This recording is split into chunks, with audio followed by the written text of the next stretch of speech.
Easy beginner decoupage ideas will give you all the skills you need to get going on your decoupage projects, like these cardboard boxes shaped like stars.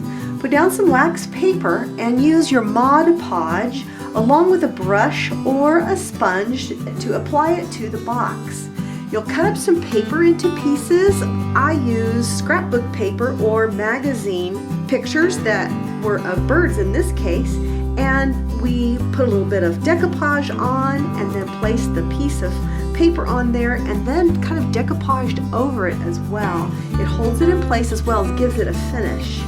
The pieces are chosen in kind of a random pattern. I think of it like a crazy quilt, and you cover the whole surface. Keep a washcloth nearby to wipe your hands because they get pretty sticky.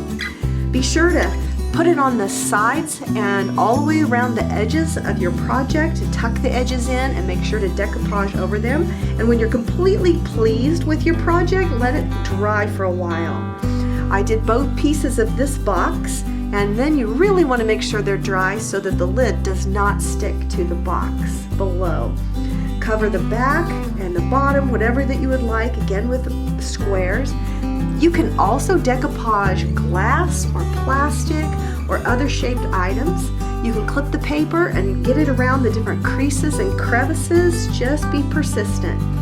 Again, when it's dry, you can put that lid on and see your project.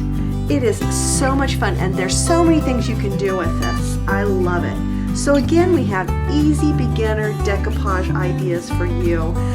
Come to welcometonanas.com for lots more ideas for things that you can make. We'll be using the decoupage again, I promise.